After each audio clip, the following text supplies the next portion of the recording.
You know that moment when your child does something you didn't teach them, something careful, something quiet, and you realize they learned it because they needed to, not because you showed them, because something else did first. My youngest asked me a question on the drive home from my parents' house on Christmas Eve. She was 11. She'd spent the whole evening being easy and polite and pleasant, the way she always was there. The party ended. We got in the car, and about 20 minutes in, without looking up from her book, she said it. Mom, do they love us? She didn't sound upset. That's the part I wasn't prepared for. She asked it the way she'd ask if a book was going to have a sad ending, carefully, already making room for whatever the answer was going to be. I said yes. She said, I know. I just wanted to make sure. She went back to her book. She read 30 more pages before we got home. My older daughter never asked. But about 2 weeks later, she sat at the kitchen table with her notepad. She wrote a thank you card to my mother. 4 sentences. She read it back to herself once, then put it in an envelope. My name is Carol, and this is the Christmas that changed. Martin's introduction. Hi, I'm Martin. Sit with me for a bit. Tonight we're spending time with Carol, 47, a school librarian, a woman who raised 2 girls on her own and believed her parents would be the steady thing her daughters could always count on. What her daughters wrote in a thank you card wasn't meant to say anything. That's why it said everything. We're here every day. Before we start, subscribe. It helps us grow the channel. Let's go. The last day of school before Christmas break, the library gets quiet in a specific way. The kids who've been waiting all month for this finally see the finish line, and they turn restless. They can't sit still for story time.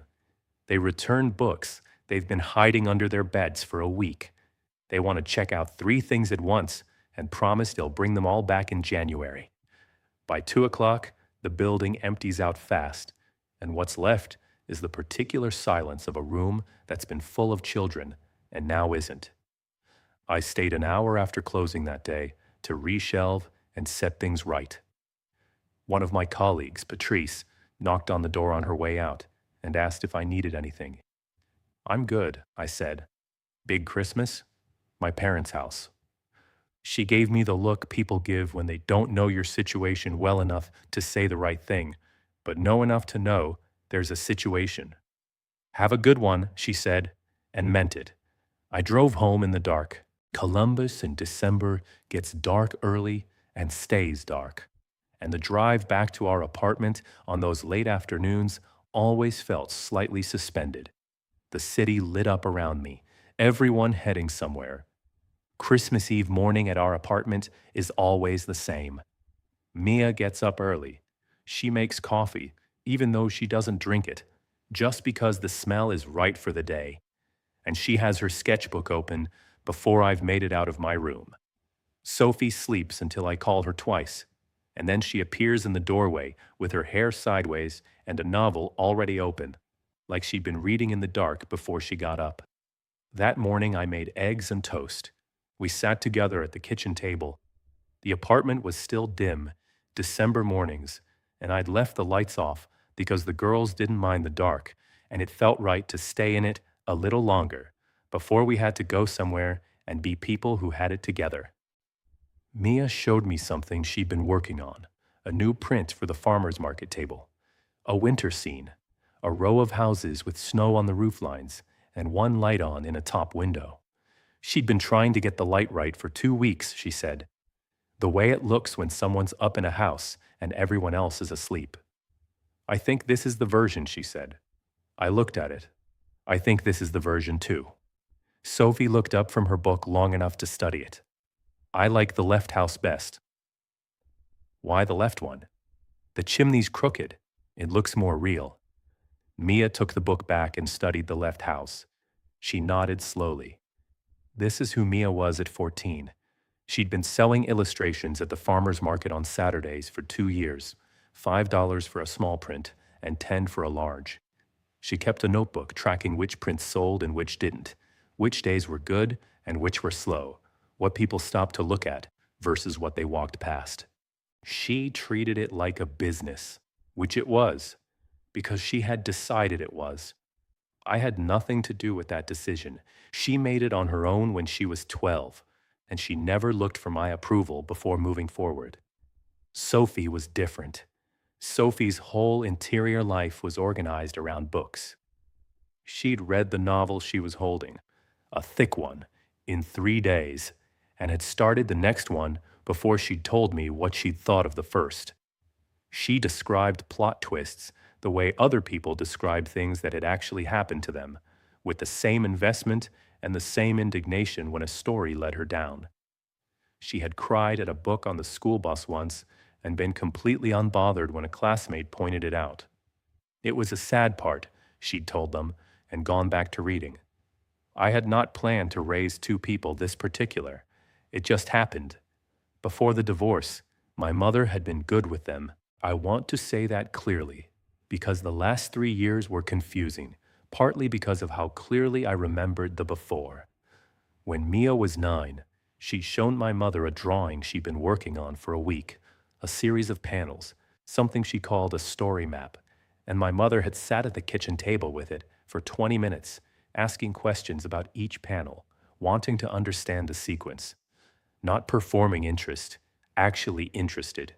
She'd said, "This one's my favorite," and pointed to a panel in the middle with a figure standing in a doorway. "Why is she just standing there?" "Because she's deciding," Mia had said. My mother had looked at her then. "You're going to be someone who makes things," she'd said. It was simple, the way she said it, like she was just noting a fact. Mia still talks about that afternoon. Not often, but she has mentioned it. After the divorce, something changed. Not dramatically, not with any announcement. My mother just became slightly less present with the girls in the specific way she had been. The attention that had been particular went general. She still loved them. She was still warm. She just stopped sitting at the table for 20 minutes. We opened our apartment presents after breakfast. The rule is cocoa first, then the tree. No phones until noon. Mia arranged the new pencils in order of color and tried each one in the corner of a spare page. Sophie was 2 chapters into her book before Mia finished the last pencil. By 3 o'clock, we had to get ready to go. Sophie looked up when I said it. She put in her bookmark. She went to change without being told twice. Mia put the pencils away carefully, each one capped, in the right slot, in the right direction. I don't know when they got so precise about things. The drive to my parents' house takes 42 minutes from our apartment. On Christmas Eve, it takes closer to an hour. Traffic near the mall and every light on Denton Road when I'm running late, which I was. Mia was in the passenger seat with her sketchbook, holding it tilted toward herself the way she works. Sophie was in the back with her novel. She'd brought a bookmark. She always brings a bookmark to my parents' house. She's done it for 2 years. I've never said anything about it. My parents' house is a colonial off Route 9. Gray shutters, circular driveway, the same wreath every year. I grew up there. I know which stair creaks, and that the junk drawer in the kitchen never quite closes, and that in December the house smells like cinnamon and something slow in the oven. My mother, Marion, is 70. She plans things, Christmas dinners, family photographs, the order of events within any gathering. Not anxiously, efficiently, with the ease of someone who has been in charge of events her whole life and is good at it. She makes Christmas feel deliberate. You walk in and you can feel that someone thought carefully about it. I've admired this my whole life. It's also what made the last 3 years so hard to understand. My father goes by Ray. Armchair, bourbon, news on low. He stands when you walk in, holds your shoulders, asks how the drive was. He loves everyone in the room. He doesn't always know who's in it. They have 6 grandchildren.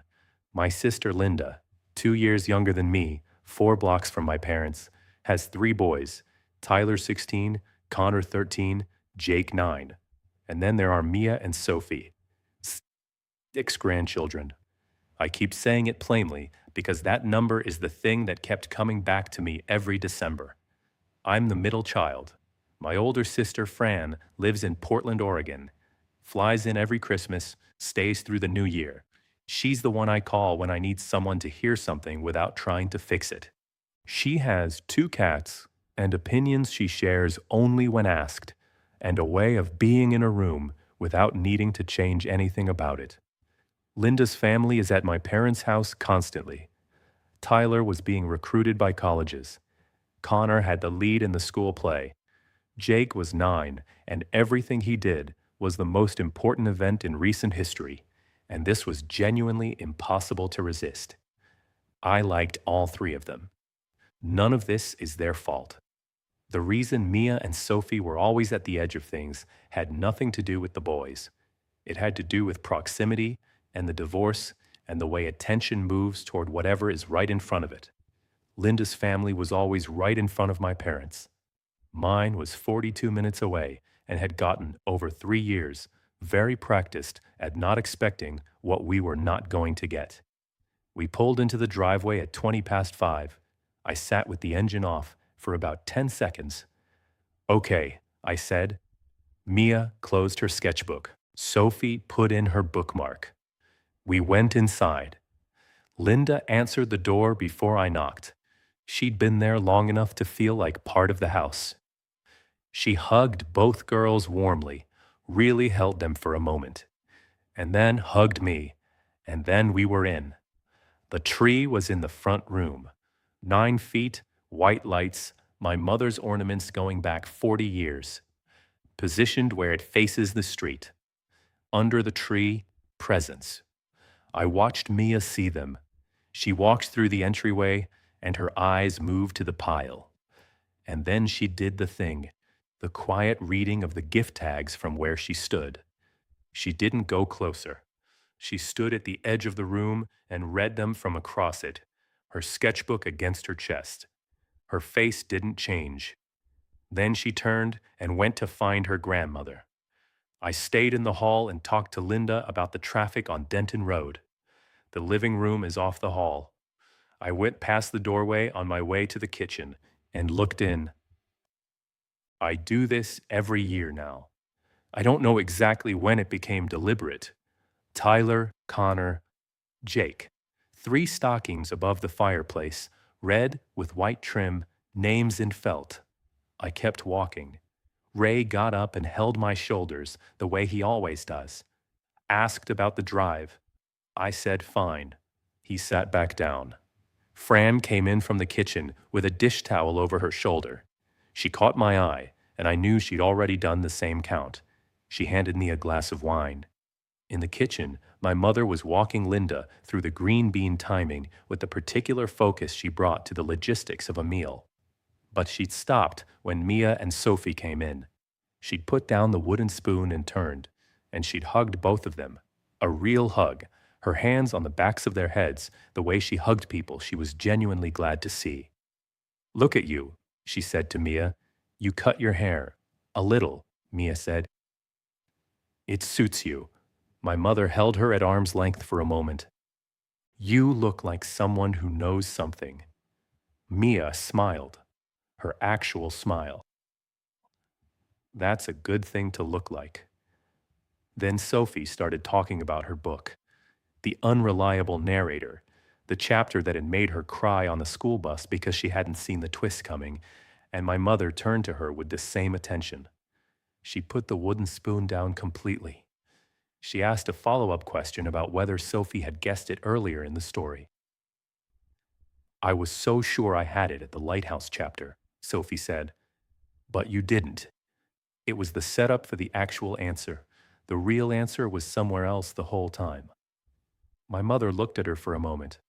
"I have to read this book." She said it like a decision she'd just made. "What's it called?" Sophie told her. My mother repeated it twice, the way she repeated things when she was making them stick. She was warm. I need to say this clearly.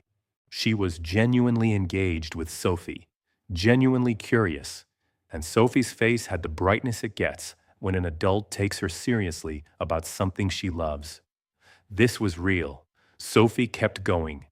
She told my mother about 3 other books she thought she'd like. The way she pitched them was specific.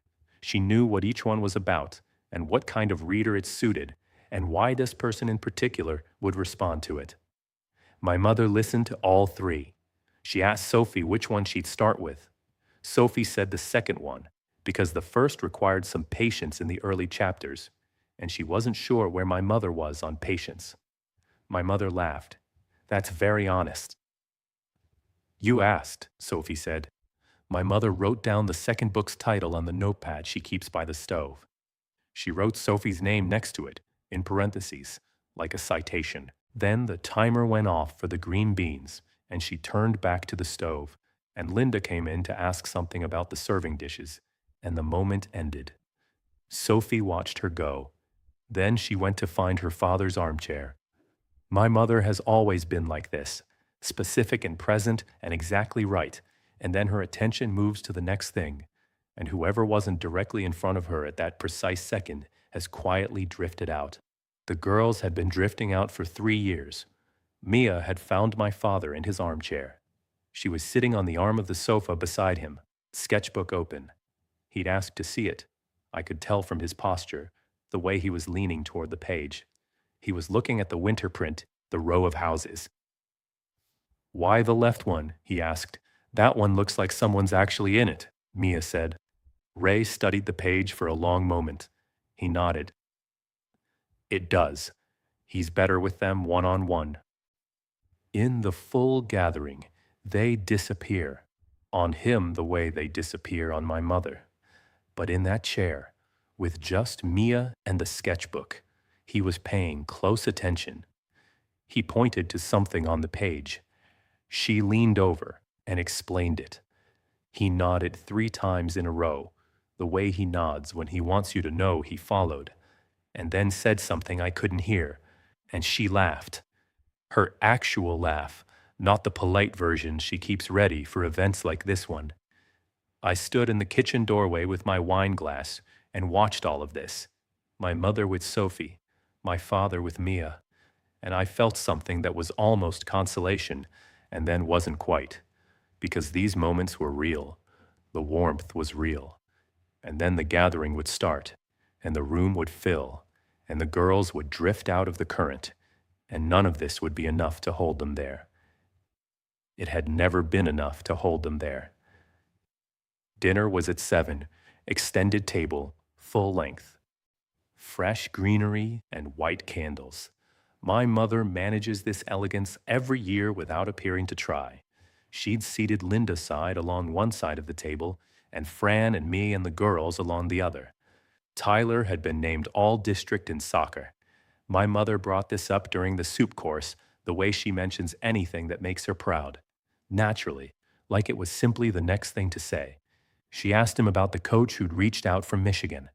Tyler said it wasn't confirmed. Tell us anyway, she said. She was already smiling. He told us. Ray leaned forward with his elbows on the table. Tom asked which position the Michigan coach had mentioned. Then Connor, lead in the school play. The director had said he had instinct for it. My mother had seen the production 3 times. Linda said she'd cried at the curtain call. Tom said Connor was a completely different person on that stage. You could hear that he turned this over many times and was still a little amazed each time he arrived at the same conclusion. Jake scored his first goal of the season in October. My father described the moment in detail, where he was standing on the sideline, which foot Jake had used, what the net did, what Jake's face did. He used his hands to show the angle of the shot. A pause settled over the table, the natural kind, the kind that follows something good. Mia had placed second in the county illustration contest. 92 entries.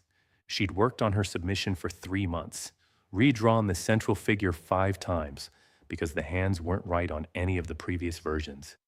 She'd stayed up past 11 on school nights for a month. She hadn't told anyone but me she was entering. Sophie was on the honor roll. She'd studied every evening for 2 weeks for the math requirement, which had always been the hard one for her. And when the result came through, She'd cried in the school bathroom because she hadn't been sure she'd make it, and she hadn't wanted anyone to see her be unsure. I sat with my wine glass. I said nothing. I have been over this many times. Why I didn't say it. Some of it was the logistics. You can't announce your children's accomplishments uninvited at a dinner table without it feeling like a performance, like you've introduced a competition where there wasn't one. But that was only part of it. The real part was this. I'd been in difficult conversations with my mother for 3 years, and I knew how they went. They turned in a way I couldn't control, and I always came out of them having said the thing and changed nothing. So I sat and let the pause fill with something else. My mother looked down the table at all 6 grandchildren in a general sweep and said, "I am so proud of all of you this year. Every one of you." She looked at Tyler and Connor and Jake when she said it. Mia and Sophie were on the other side of the table. I looked at my plate. Later in the meal, my mother asked Tyler what schools he was most interested in visiting in the spring. He named 2, and she asked follow-up questions about both, the programs, the size, whether he'd been to either campus. Ray added something about a cousin who'd gone to one of them. Tom asked about scholarship conversations. Tyler answered each question. It was a real conversation, the kind where everyone around it understands that something important is being figured out. Then she asked Connor if he was thinking about summer auditions, whether there was a theater program he'd want to apply to. Connor said maybe he'd heard of one in the city. She said she'd look into it. She asked Jake what he wanted for his birthday in March.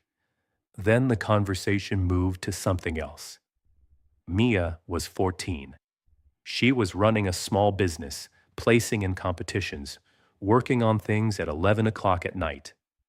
Sophie was 11 and on the honor roll and had opinions about books specific enough to cite editions. Nobody asked them a single question about what came next. I don't say this to assign bad intent. She simply didn't think of it. She didn't ask the girls anything. Not what they were working on, not what was coming up, not what they were hoping for. It wasn't a decision she made. She simply didn't think of it. Sophie tried, at one point, to enter the conversation about Connor's play. She'd seen something similar 2 years earlier. Different story, same kind of staging. She remembered the rotating set and how the lights changed to show time passing. She was mid-description when Connor said something to Tom about a specific moment from his own production, and the conversation pivoted toward Connor, and Sophie's voice got quieter and then stopped. She finished the sentence at a lower volume, essentially to me, and then went back to the green beans. A minute later, she said quietly, "The potatoes are really good." "They really are," I said. "Do you think she'd give me the recipe?" "I think she would. You could ask her. Maybe after dinner." Tyler noticed Sophie looking at his drone box beside his chair, halfway through the main course. He slid it across so she could see the photo on the front. "It's not that complicated," he said. "I'll show you how it works sometime." Sophie pulled the box closer and studied it. "How far does it go?" 300 feet. You can track it on the app past that." They talked about it for a few minutes. Mia watched them from across the table, and something in her face settled slightly. Good kid, Tyler. He always had been. My mother came around with the wine and paused behind my chair. Her hand on my shoulder for a moment as she passed. Brief, warm, the kind of touch that says, "I see you," without requiring a response. She had a way of doing this. Small acknowledgments in passing. They made you feel seen for exactly a second, and then the hand was gone.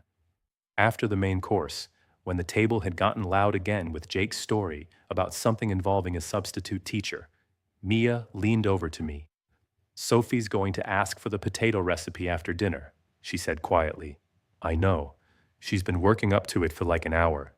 She said it with the small private smile she saved for things she found genuinely funny about Sophie, which was not unkind. She loved her sister completely, but was honest. Sophie forgot to ask, or she decided against it. I still don't know which. The gifts were after dinner. Jake was appointed delivery person. He read each tag aloud, carried each package with both hands, waited for acknowledgement before going back to the tree. Tyler, Connor, Jake himself, which required a brief administrative pause as he sorted out who was both giver and receiver. Connor again, Tyler again, a larger package. Jake a second time, Tyler a third. I was on the sofa. Fran was beside me. Jake stood in the middle of the room. He looked at my mother. She smiled at him from the sofa. Good job, sweetheart. That was it. She didn't say wait. She didn't send him back. The unwrapping was warm and loud. Tyler's drone had a controller that Connor immediately wanted to examine. Connor's headphones went on immediately and then off because my mother said, "Not yet," and he grinned. Jake's battle cry over the remote control cars made everyone laugh. Real laughter, the kind that happens without trying, that you can't manufacture. Mia had her sketchbook on her knee, not drawing. Sophie had her book, not reading. I did not stand up. I've thought about this enough times that I've stopped expecting to find a clean answer. The right thing was right there, and I didn't do it. What I can say honestly is that I've been in that moment for 2 years and had never found a way through it that I believed would change anything. Every version I imagined ended the same way. My mother saying the girls understood. They were fine. They handled it beautifully, and me driving home having said the thing and gained nothing. So I sat. Connor looked over at Sophie. He held his headphones toward her. You want to try them? 13 years old, just being decent. That's okay. Thank you, though, Sophie said. He shrugged and put them back on. Mia slipped out of the room at some point. 5 minutes, maybe less. She excused herself quietly and came back composed. Where she went and what she needed the time for, I don't know. I never asked. Fran leaned over to me while the boys were occupied with the drone. She said it quietly, not looking at me. I'm watching. That was all. She didn't look at me when she said it, and she didn't say it again. She went back to her wine. I don't know if she meant it as a comfort or as a record. Maybe both. My mother was across the room, turning Fran's gift in her hands, a silk scarf, holding it to the light. She looked up. Her eyes moved over the room, the boys with their things, me and Fran on the sofa. They passed over Mia and Sophie. Then, in the quiet after the last paper was folded, she said it to me, low and private, like a note passed across the room. Those girls are so mature. They handle everything with such grace. I looked at her. They understand, she said, warmly. She meant it as something true. They're children, I said. Of course they are. She touched my arm once. I'll make it right after the new year. A whole day shopping, just us three. She didn't. This was the 3rd year. I need to go back. The first Christmas after David and I separated. I was 45. The split had happened in March. I told myself it was the disruption. David had been at my parents' table for 12 years. His absence rearranged things. My mother had liked David, trusted our marriage as one of the fixed things. When it ended, something in how she saw me shifted. Not harshly, nothing said aloud, but a recalibration. A slight remove, like I'd been moved into a more complicated category than I used to occupy. I think the girls moved there with me, without anyone deciding it. The first Christmas, the boys had full stockings and a pile under the tree. Mia and Sophie each received a card with $20 folded inside. Mia opened hers and read it. She folded the 20 and put it in the pocket of her cardigan. Oh, Dots. She said nothing. I watched her face in the 2 seconds it took to do that. 11 years old, completely still. Sophie said, "Thank you for the money, Grandma." Exactly the right thing to say. My mother looked touched, and we moved on. On the drive home that first year, Mia was in the back seat. Sophie had wanted the front, and I heard Mia ask Sophie quietly what she thought of the party. Sophie said it was nice. The food was good. Mia said, yeah. That was the entire conversation. They didn't whisper it. They just said it quietly, the way you say something that is simply true and doesn't require more than that. I told myself it was 1 year. I told myself I'd call before the next Christmas and say something clear and kind. I didn't call. The second Christmas, I drafted the call in my head by November. Something gentle, something precise. Every time I picked up the phone, the conversation ran itself in my head and ended with my mother saying, Carol always makes things complicated. The girls are fine. And I put the phone down. The second Christmas, Mia received a scarf, plum-colored and soft, and Sophie received a book she hadn't asked for, but ended up reading in one sitting and thanking my mother for 3 separate times. At the gathering, in a handwritten note she mailed without being asked, and again at a birthday lunch in February. Linda's boys had a collective pile that covered a quarter of the floor. Mia wore the scarf every day from December through March. In January, she wrote my mother a thank you note, handwritten, 3 paragraphs, specific. She mentioned the color. She mentioned the softness, how it was exactly right for the cold mornings at the farmer's market. She thanked her grandmother for picking something that suited her. I found the note on the kitchen counter before she mailed it, and I read it, and I sat down. She'd put more care into thanking my mother for a scarf she didn't ask for than most adults put into any correspondence. She was 12. I called my mother a week later. She said, I got Mia's note. She's such a thoughtful girl. She said it with genuine warmth. She meant it as admiration. I said, she really is. I didn't say what I wanted to say, which was she's thoughtful about things that cost her something. She's thoughtful about things she didn't get. I didn't say it. I said goodbye and hung up and stood in my kitchen for a while. And then the third year, Beverly came after dinner for the family photograph.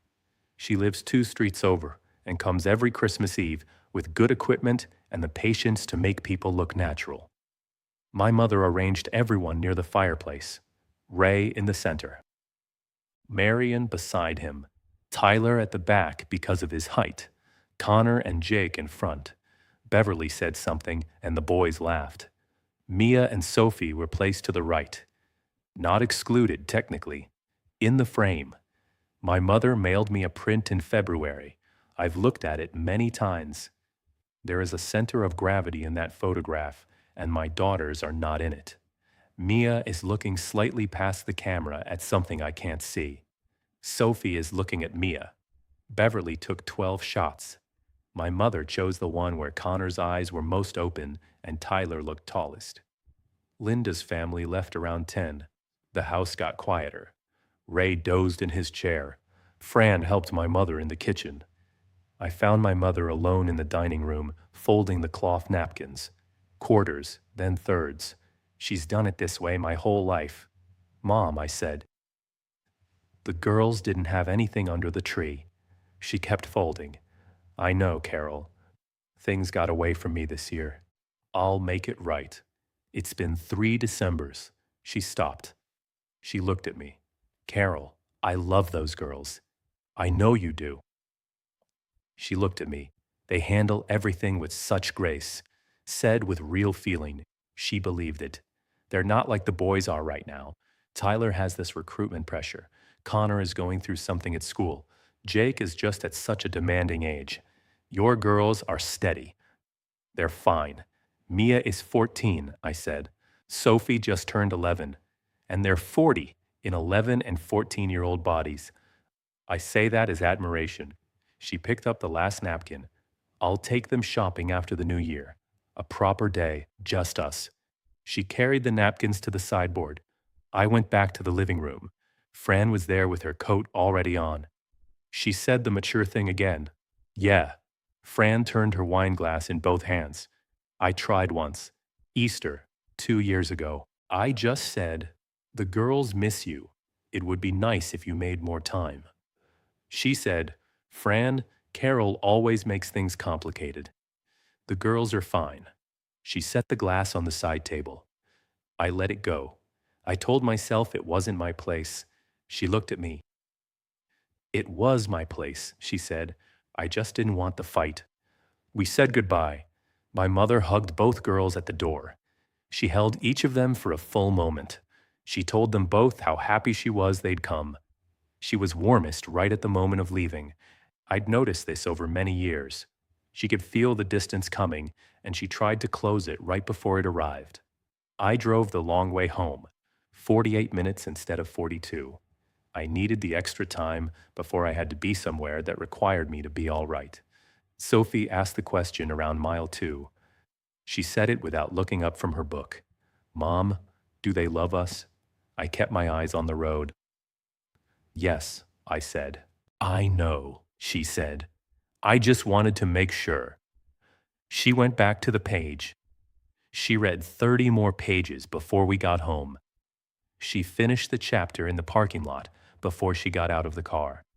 Mia said nothing the whole drive.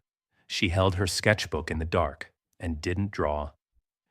When we pulled in, she got out and held the building door for both of us. I made tea. I sat at the kitchen table. I let myself feel it then, when the girls were behind their doors and there was no expression to manage. The anger I'd been holding out of my face all evening. It came in like something that had been held back and then wasn't, and it was bigger than I expected. Underneath it was the older thing, the sadder one. The grief from the first Christmas, and the second. And every time I told myself it was fine, it was adjusting. They were handling it beautifully. My daughters had thanked my mother 3 times for a scarf. They had been called mature, as though maturity was a consolation prize.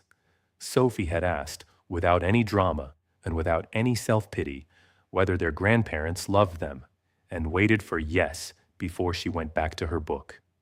The tea went cold. I sat with it anyway. Then I got up and walked to Mia's room. I opened the door a crack. She was in bed with the lamp on, sketchbook open on her knee, not drawing, just looking at something on the page. She looked up when she heard me. "Hey," she said. "Hey," I said. "Good night." "Good night, Mom." I went to Sophie's room. She was already asleep, which surprised me. It felt like it should still be early.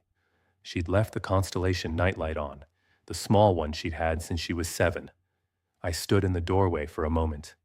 I went back to the kitchen. What I kept turning over was this. What am I teaching them? Every year I say nothing. Every year. I manage the room and protect the peace and wait for a better moment. What does that show them about what they're allowed to need? About whether their place in that family is something they have to earn or something that was always going to be theirs? I thought about the drive home from the first Christmas. Mia asking Sophie what she'd thought of the party. Sophie saying it was nice, the food was good. Mia saying, yeah, no drama, no complaint. They had processed it and filed it and moved on because that was what the situation required. 11 and 8 years old. I thought about the scarf, how Mia had worn it every day, how she'd written the 3-paragraph note without being asked, how my mother had read it and felt genuinely proud of Mia's thoughtfulness, without it occurring to her to wonder what Mia had been working around to be able to write it. I thought about Sophie this evening at dinner, finishing her sentence to me at a lower volume, going back to the green beans. I thought about what I was going to say to my mother, not what I should have said years ago, what I was going to say now, in the next week, when I worked up the courage to call. I tried to find the words in my head. They kept coming out wrong. Too angry, or too careful, or too much like asking permission to feel what I already felt. I opened the Notes app on my phone and typed, I need to talk to you about the girls and Christmas. 3 years. I looked at it for a moment, then I deleted it. I wasn't ready to say it and not be heard. I sat at the kitchen table until almost midnight. Then I went to bed and lay awake until after 2.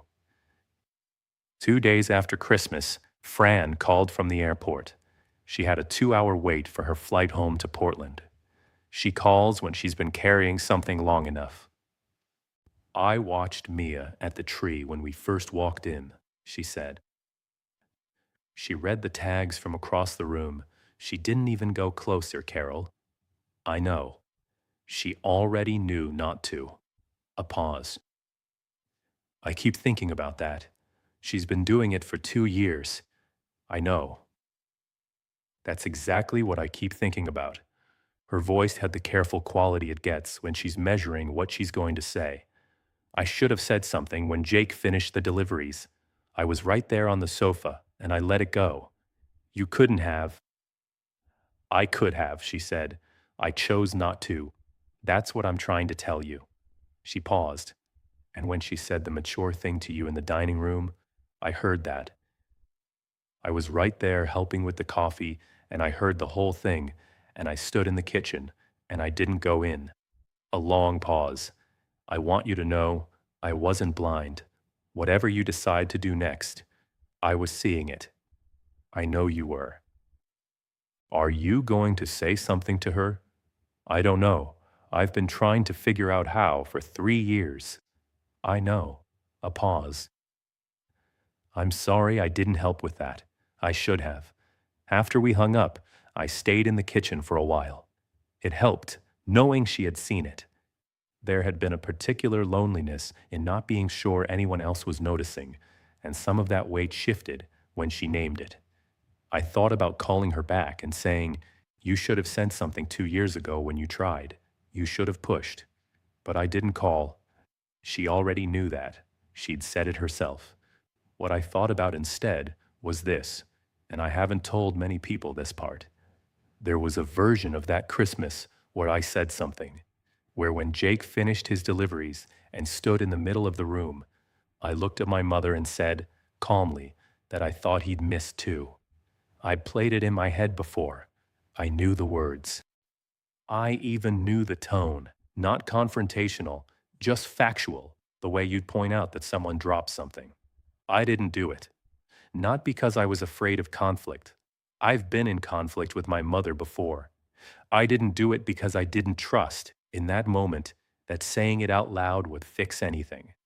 I thought, I'll say it, and she'll apologize in that brief, relieved way she has, and she'll send something in January, and by next December, it will have found its level again. And the girls will watch me have the conversation, and they'll know I had to ask. I didn't want them to know their grandmother had to be reminded to remember them. Maybe that was the wrong call. I've thought about it. Christmas morning was ours, our tree, the slightly crooked one Sophie had chosen from the lot on 5th because it leaned, and she said it had character. Cocoa first, presents after. No phones until noon. Mia opened the drafting table. Second-hand, solid oak, the right height for standing. And the professional colored pencils she'd mentioned 3 different times over the past year and thought I hadn't tracked. She went still, the way she goes still when something genuinely reaches her. Not theatrical, just complete. She touched each pencil down the row, reading the color names one by one. "These are the good ones," she said. "Those are the good ones," I said. Sophie had been hunting for a specific edition of a novel for 4 months. A particular cover, a particular print year, out of print. I'd found it through a bookseller in Vermont who'd wrapped it in tissue paper before shipping. She held it for a moment after she unwrapped it. She didn't open it right away. She just looked at the cover. Then she looked at me. Then she opened it. She was 2 chapters in before Mia had finished examining all the pencils. We stayed in our pajamas until noon. We ate the rest of the toast from breakfast and drank the rest of the coffee. Mia set up the drafting table against the wall she'd been thinking about since yesterday and stood at it and drew something I couldn't see. Sophie read on the sofa with her feet tucked under her and didn't surface for comments until chapter 4, when she looked up and said, "The ant is definitely lying," and then went back in. At some point, Mia asked Sophie, without looking up from the table, whether she'd liked her presents from last night. Sophie said yes. Connor's drone looked cool, and Tyler had been nice to explain it. Mia said yeah. Then they were quiet again, the comfortable kind, the kind that doesn't need filling. They'd always been like this together, able to be in the same room without talking. I used to think this came naturally to everyone. I've since realized it's something you either have or you don't. I made more coffee and sat at the table and watched them for a while. The morning light in the apartment in late December comes in sideways through the kitchen window. It makes everything look like something worth keeping. At some point, Sophie got out her notepad. She does this every year. Thank you cards, handwritten, one specific thing per note. I started it when they were small, and it took hold.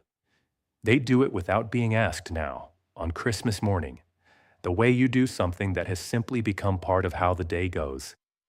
She wrote to Grandma Ruth first. David's mother lives in a small town in Indiana.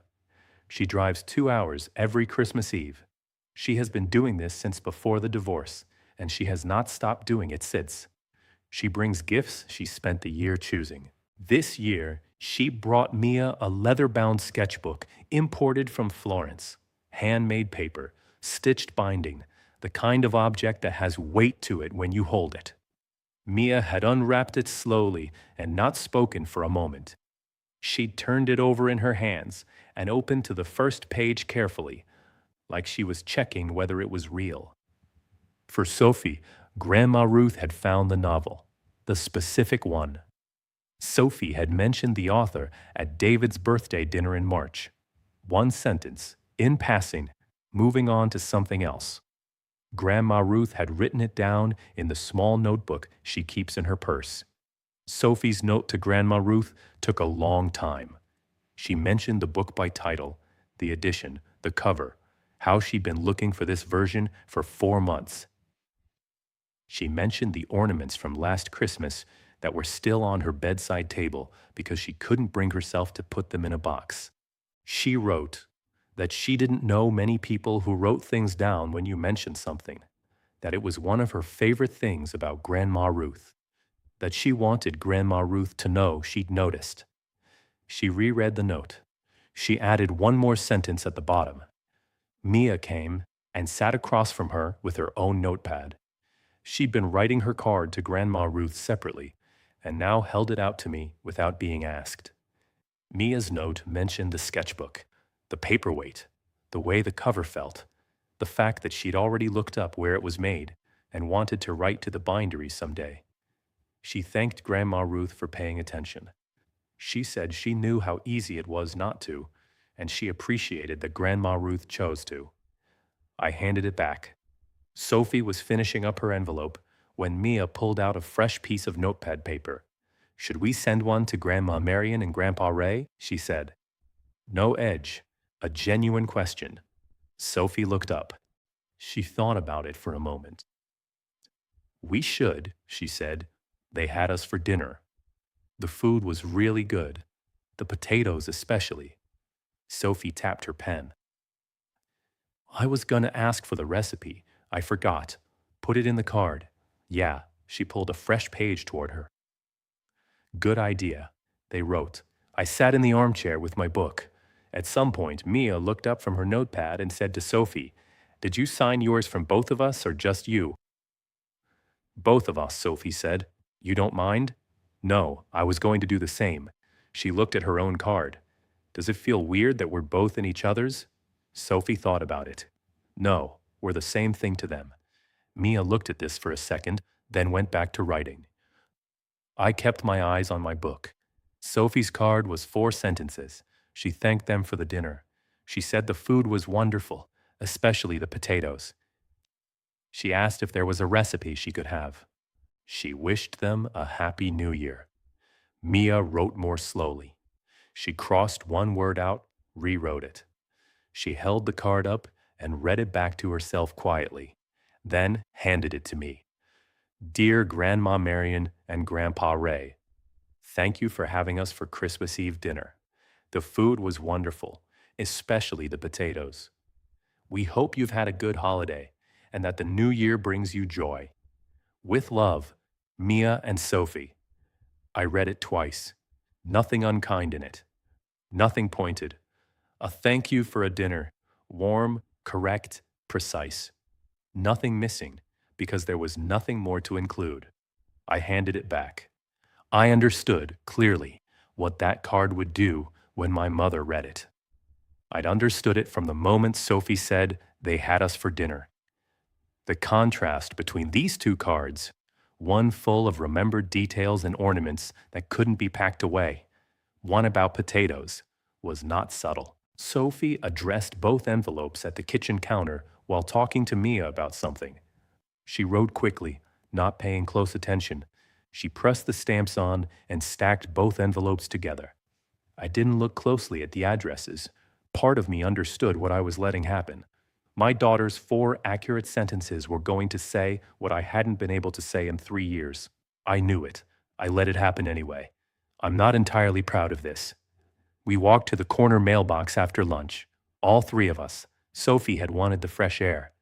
She held both envelopes for just a moment before she dropped them in. I stood on the sidewalk. I didn't reach for either one. We walked home. Sophie wanted hot chocolate. Mia was thinking out loud about the drafting table and which light was better in the morning, the kitchen wall or the bedroom wall. 12 days after Christmas, my phone rang. I was in the back section of the school library, sorting picture books between the morning reading hour and the afternoon checkout shift. The quiet part of the day, the part I like. My mother's name on the screen. I let it ring once before I answered. Carol. Something in her voice I hadn't heard before. Hi, Mom. I got the girls' card. A pause. It's a lovely card. I waited. I also got, Carol, I think Sophie wrote my address on both envelopes. The card meant for Ruth came here. Same day, same delivery. I hadn't known this. Sophie had addressed them at the kitchen counter while talking to Mia, not paying attention to what she was writing on the second envelope. Both had gone to Route 9. I read them both, my mother said. I put the picture book I was holding on the cart. The card to Ruth, she said. She had it in front of her. I could tell from the way she paused between things, like she was reading and talking at the same time. Sophie writes about the ornaments from last Christmas. She says they're still on her bedside table because she can't put them away. A pause. She writes about the book, this edition, the cover she'd been looking for, how she'd been hunting it for months. Another pause. She says Ruth wrote down the author's name in March when Sophie mentioned it at a birthday dinner. Another pause. She says she didn't know many people wrote things down when you mentioned something. I didn't say anything. She says it's one of her favorite things about Ruth. Silence. And then your card, my mother said. Her voice had changed. Not broken. She wasn't crying, not exactly. But it had the quality of something that was working hard to stay level. 4 sentences. About the dinner. About the potatoes. I stood in the back of the library. Carol, I've been sitting here since this morning with both of these on the table in front of me. I want you to know that I understand what they mean. Not because those girls meant to say anything. I know that. I know Sophie.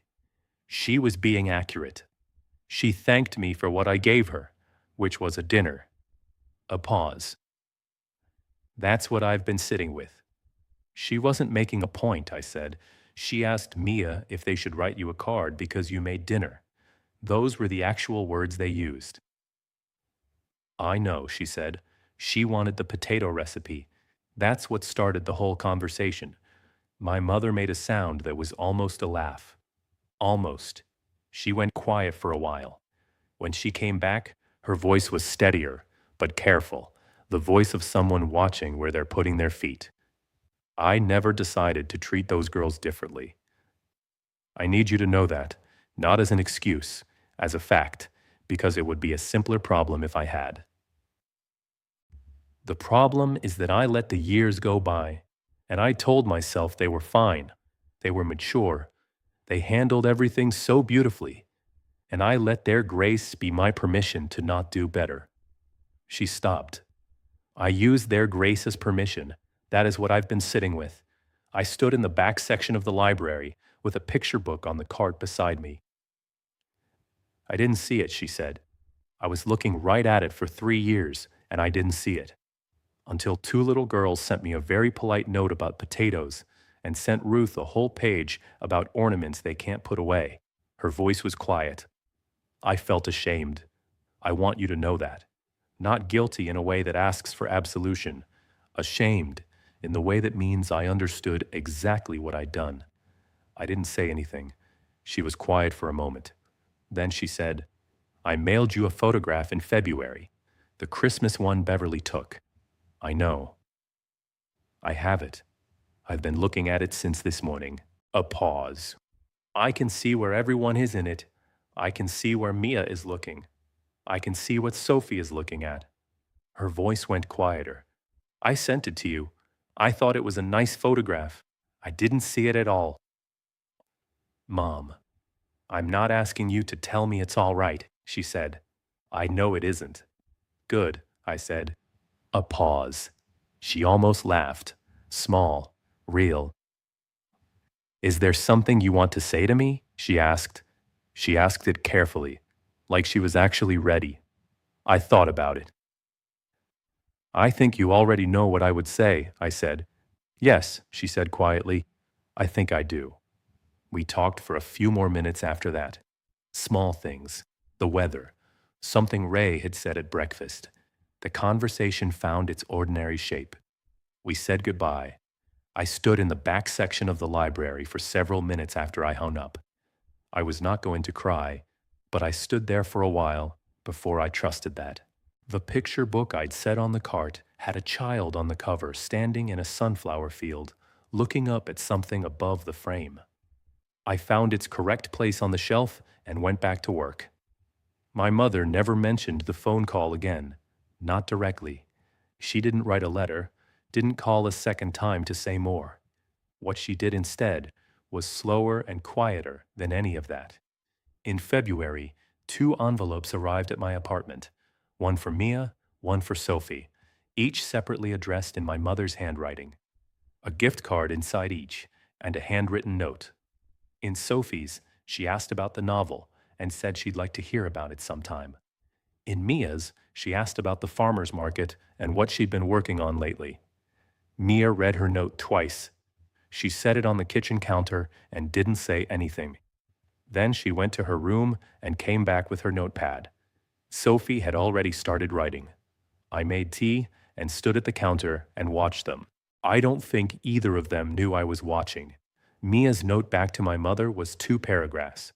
She thanked her for asking about the market. She described the winter print, the one with the houses and the light in the top window. She said she'd sold 3 of them in January and was thinking about making a spring version. She said she'd been thinking about that and didn't know yet what the right image was, but she'd know it when she found it. She mailed them both that afternoon. The girls wrote back within 2 days, both of them, without being asked. In March, my mother called to ask what Sophie's favorite colors were. I told her. She didn't explain why, and I didn't ask. In May, she called Mia directly, on Mia's own phone, which she had not done before. Mia mentioned it at dinner. Grandma called. We talked about the paper in the Florence sketchbook. She looked up the manufacturer. She said it the way you mentioned something that pleasantly surprised you. Then she asked what was for dinner. That July, my mother drove to the farmer's market. Mia looked up from her table, and my mother was there, standing in front of the prints, holding the winter scene, the row of houses, the light in the top window. She asked Mia about it. Mia told her about the left house, the crooked chimney, why that one looked more real. My mother bought 2 prints. She paid full price and asked for a receipt so she could tell people where they came from. She didn't tell me she was going. She just went. Sophie's orchestra concert was in October. My mother called 2 days before and asked what time it started. She sat in the 3rd row. Afterward, she found Sophie in the hallway and told her specifically what she'd noticed, the solo in the 2nd movement. The way Sophie's face changed when she played it. Sophie sent her a note that week. 3 paragraphs. The following December, we drove to my parents' house, 42 minutes. Longer with traffic. We walked in. The tree was in the front room. Mia walked through the entryway, and her eyes went to the tree the way they always had. She read the tags. Then she walked toward the kitchen. Her face was different. I don't have a precise word for how. The closest I can get is she wasn't braced. I went to the living room first. Tyler, Connor, Jake, Mia, Sophie. 5 stockings. My mother's handwriting on the last 2. Careful and even. The same hand she used on my school lunch bags when I was 7 years old. I stood there for a moment. Then I went to find my daughters. Mia still has the sticky note. Sometime in early spring, my mother wrote out the potato recipe by hand and mailed it to Mia. No occasion, no explanation, just the recipe and one line. She thought Mia might want it. Mia keeps it in the front pocket of the Florence sketchbook. The paper has gotten soft from being taken out and put back. She's made the potatoes twice. Once on a Sunday to see if she could. Once when my parents came to our apartment for dinner, the first time they'd driven the 42 minutes to sit at our table instead of theirs. My mother had never been to our apartment before. She stood in the doorway for a moment when she arrived and looked at the room. The crooked tree still in the corner from Christmas, Sophie's books stacked on every flat surface, Mia's drafting table against the wall with the winter print tacked above it. She didn't say anything about it. She just looked. Then she came in and asked where she could put her coat. My mother tasted them and said, "These are exactly right." She said it to Mia, not to the room. Mia said, "I followed the recipe." My mother said, "I know." That's how I meant it. Sophie counts the stockings every Christmas Eve. She doesn't say anything about it. When we walk in the door, she moves toward the living room, and I watch her doing it, the quiet inventory. She finds 5. Every year now. She glances at me when she's done. I look back. We don't say anything after that. We've gotten good at saying things without saying them. I don't know exactly when we learned it. I think they taught me more of it than I taught them. 5 stockings every year. That's the whole thing.